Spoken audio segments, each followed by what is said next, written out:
Good, good morning. What time is it? Good morning, Mr. Norsa. Are you in Houston or Dallas? I'm in Dallas this Dallas. morning. Yes. Yes. At work already at 8 o'clock in the morning. Yes. We met during the Fuori Salone, and in this picture you can't see how tall he is, which is quite extraordinary. And you would be overlooking us from the height. Thank you for joining us. Your subject is designing a healthy future. You speak just after Mr. Ken Jackson, design partner of SOM, who told us how we can turn tall buildings into urban sequoias, which is rather exciting and creative. So, just take on from this provocation. Thank you. Mr. Norsa, thank you very much. I hope I can give you a very interesting story. I'm going to share my screen and hope that you can all see it. Can you see the screen? Vedere il yes. Perfect, perfect. UNStudio, that's who I'm working with. UNStudio, we talk about the future of urban environments, the future of tall buildings, the future of how we live. And if you talk about how we live, we talk about people. We talk about how people move about in our urban environment and find each other to create communities and to find comfort and well-being in their surrounding. We as architects, we provide them with projects that are sustainable and resilient in itself, energy positive by now, but also versatile in the fact that it adapts to climate change, to predictions that make water levels different, that make droughts or rain having an effect on our built environment. And we have to make sure that we build for those circumstances. And we do that by collecting knowledge. UNStudio is a data-driven design firm. And with the knowledge, we can create better environments for individuals, but we can also create better environments for cities and urban communities in the fact that we look at how they're going to live in 2 to 5 to 10 and maybe even 50 years. And we know by now that we work more circular. We create buildings that can actually be disassembled and brought back into the industry.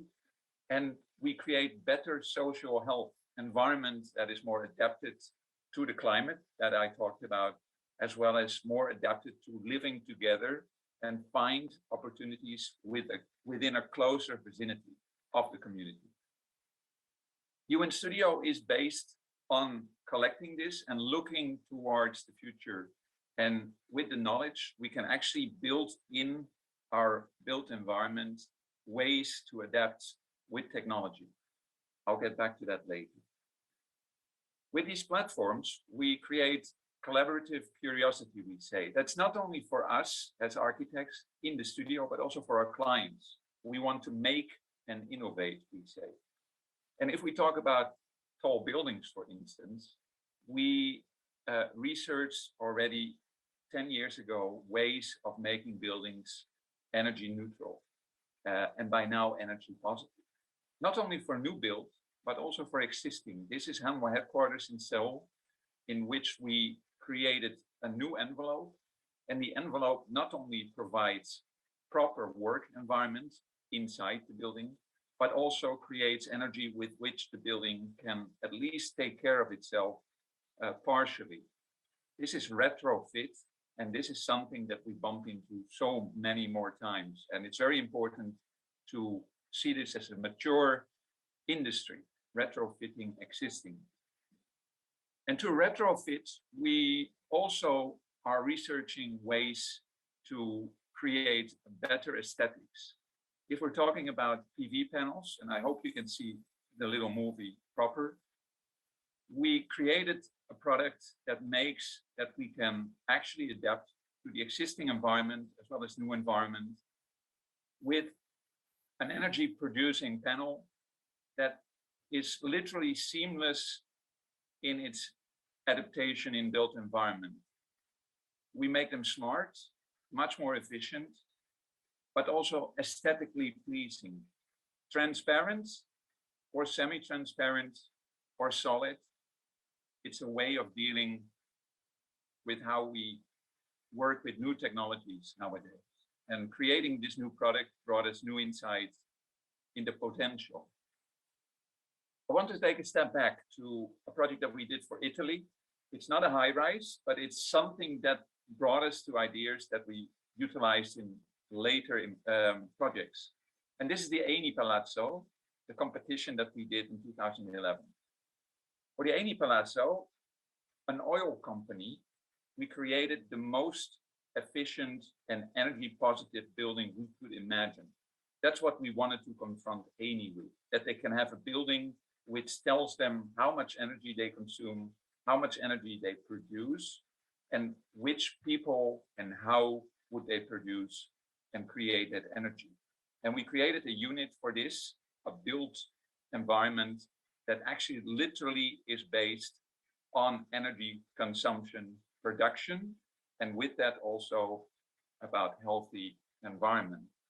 We created a system, not a building, more of a system that is optimum in its household, that is neutral in its energy consumption, that has water cycle, that has heat cycle, that has protection against the heat coming inside, enough daylight in the offices, but as well can create new energy and store it for future use.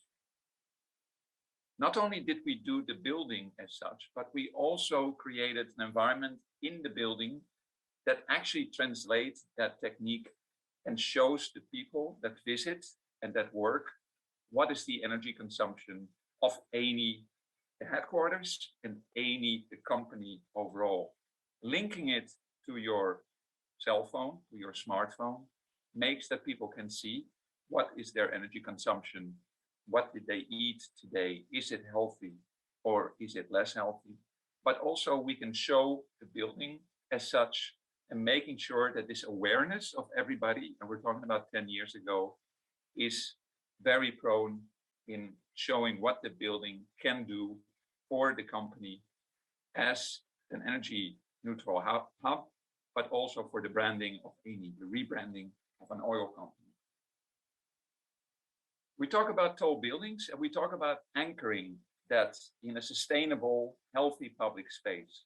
And I want to show you 3 projects, one in Dubai, one in Melbourne, and one in Milano, where we experimented with healthy environment and how to do it in these different locations. We have Wasl Tower in Dubai, and Wasl Tower is a 300-meter high tower with a mixed-use environment, a Mandarin Oriental hotel in it, residential on the top, offices on the bottom. It's standing opposite the Burj Khalifa, and of course, if you take a building, a new high-rise of 300 meters opposite the Burj Khalifa, you have to do something very special to make it a new icon for the city.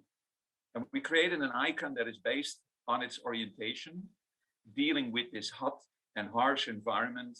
It has an ever-changing silhouette by the geometry we adapted to the building.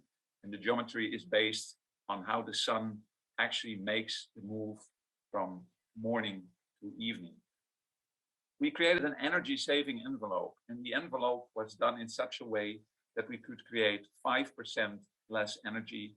And when we would adapt the cycles inside the building, as well as come up with another skin, we could reduce this to 30% less energy use than average in the Emirates of the Middle East. And we did that by creating a skin around the high-rise that provides a very rational approach. Although the geometry seems complex, we control that geometry by creating paneling that makes that we can actually follow that geometry. And the paneling makes that we can create semi-transparent facades on the south, as well as on the north, west, and east. And we treated those orientations different by adding a ceramic solar shading cooling fin, we call it. The fin actually is draped along that curtain of glazed and translucent material panels. And the fin sometimes is 1 meter thick and sometimes is a half a meter thick or 30 centimeters. And with that, we created a way of adapting to the shading against the sun and creating micro ventilation around the facade. The fin literally cools down this facade in the Middle East. And by rationalizing this along that skin that we defined, we can actually adapt to every square meter on the facade how we deal with the solar shading.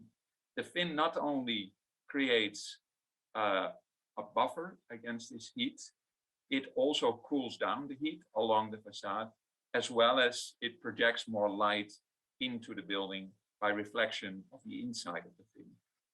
And these are some of the photos that are, I think, about 3 months old, where we see this facade going up without the fins as yet. And you can see how well it follows the geometry over here along this tower going up.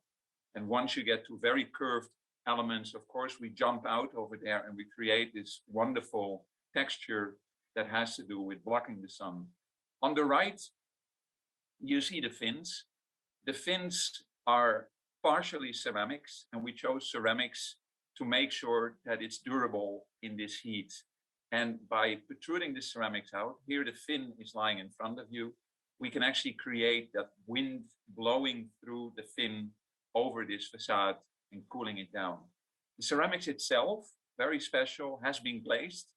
It can last for 200 years or more. It's a local product, so it's also for the client very budget friendly, as well as that it gives you this wonderful patina of time that has passed along this facade. Nothing will hurt this facade in the future. The Green Spine in Melbourne, it's a fully different project. It is a little bit lower than our Wasl Tower. It's 260 meter high. It's going to be the highest tower in Australia. And we provided an idea over here to literally create a courtyard in the middle of Melbourne and push that courtyard up to the very top of the high rise. As you can see over here, it's not one tower, it's two towers that belong to each other. The two towers, they adapt to one another. In the podium, they close in each other.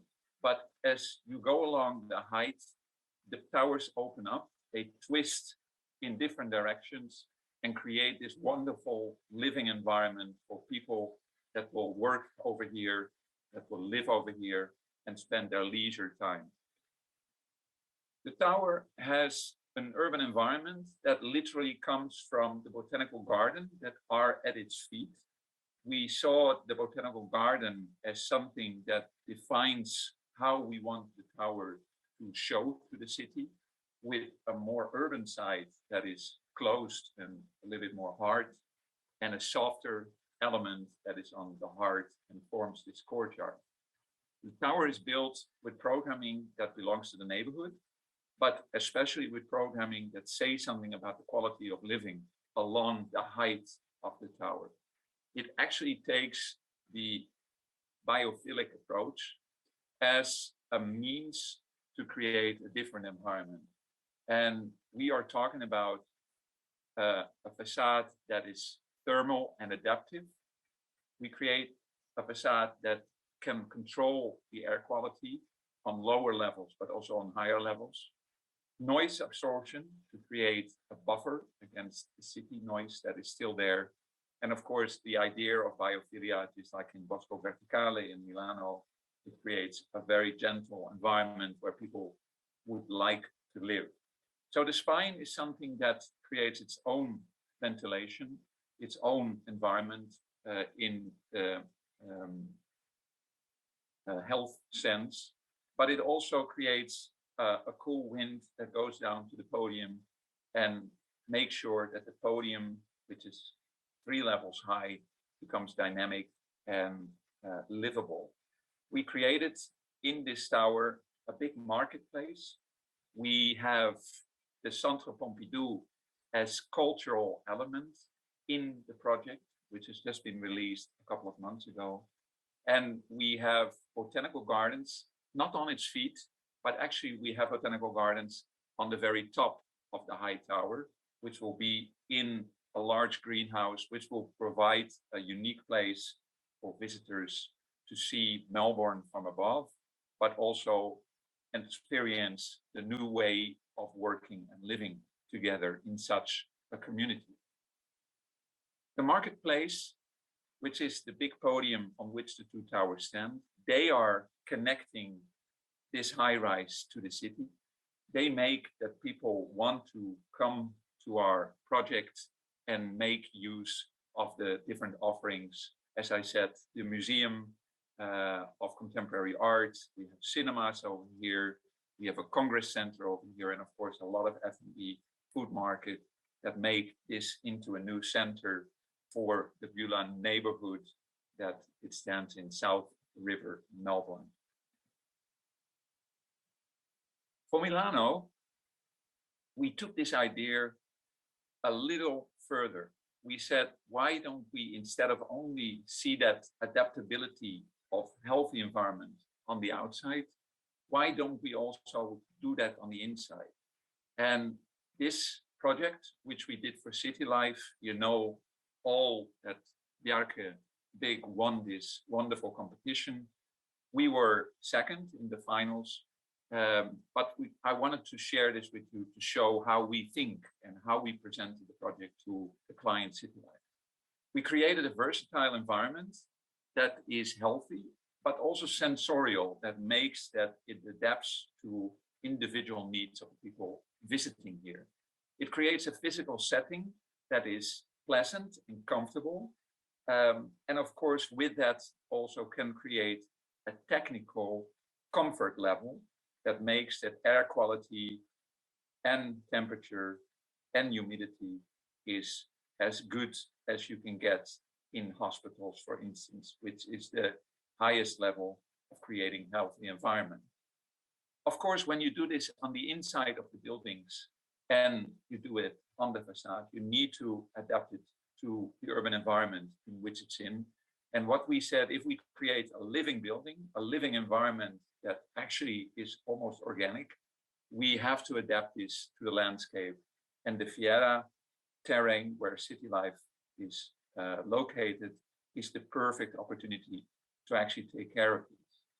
We told client that the design is regenerative, which means that every little component within the approach has got an effect on utilizing energy, net zero to positive impact, with all the policies that nowadays we have to adhere to, especially in the city of Milano, of course.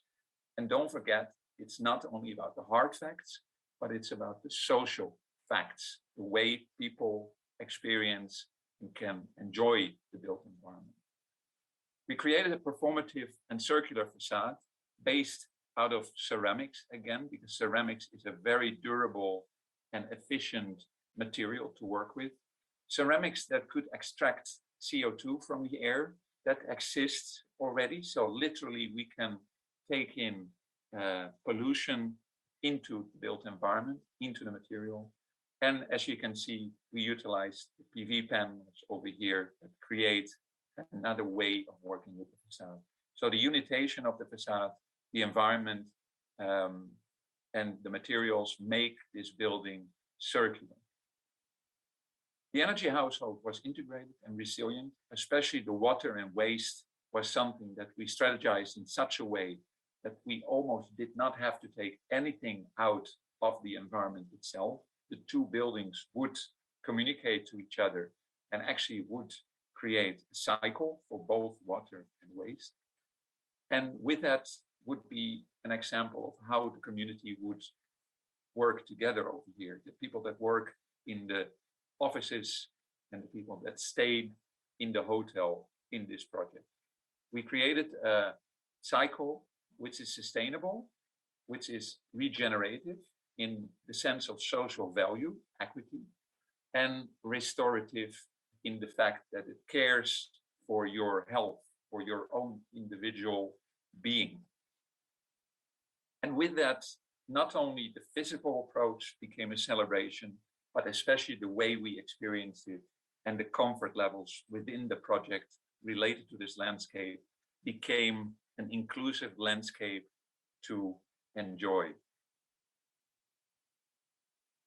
Last project that I want to show, and I hope I have enough time, is something we are doing currently.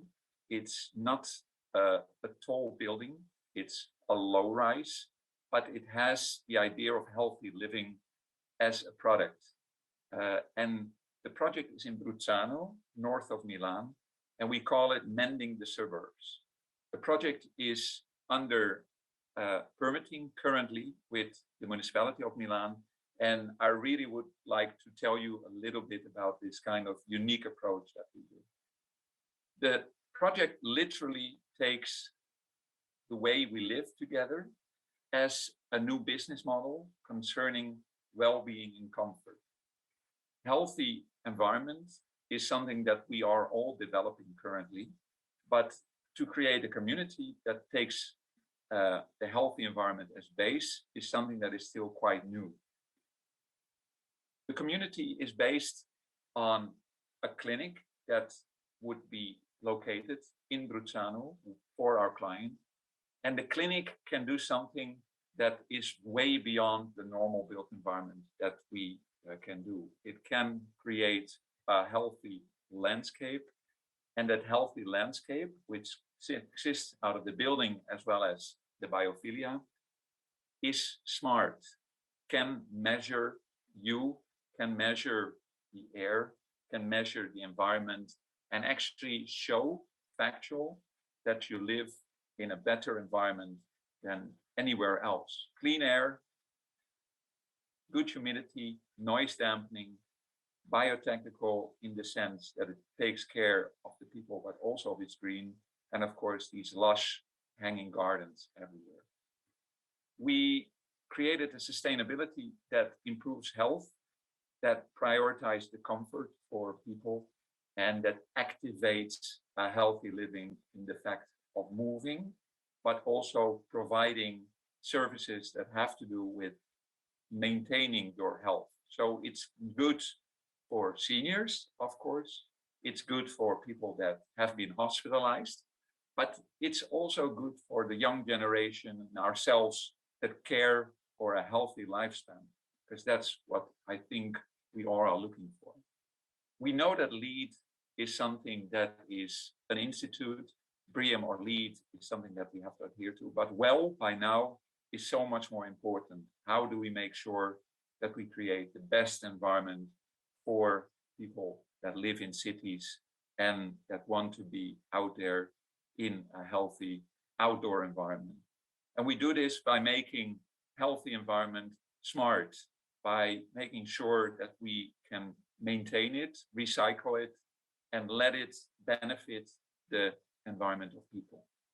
We created a sensitive neighborhood that is inclusive, intergenerational, and that is active, that promotes pedestrian and cycling movement around it. We created a community center that is central, that has a direct link with the hospital, with the clinic, and we created micro neighborhoods that actually have their own communities and relate to each other. And we integrate technology in such a way that it's evident and easy to access, not as an add-on, but integrated in the built environment. By doing so, we can actually zone the development into 5 zones that are more prone to taking care of anything that you have for which you will be hospitalized, until long stay care communities and wellness communities that are actually living in such a way that prevent them becoming less healthy. The human and nature-centric approach makes that we can design a public environment that is adaptable, that is smart, that creates different pockets around it, and makes that people can enjoy and are aware of their health environment. And technology implemented make that we can create concepts in which people literally are connected by their phone to this community, locked from the bigger platforms, and can tap into their own results during their lifespan in this wonderful community north of the center of Milano. And with that, we can create urban environment that is not only fitting the request of public, but also meaningful for visitors coming over here and showing what it is to live in a modern, contemporary, healthy structure. Thank you. Thank you. Thank you.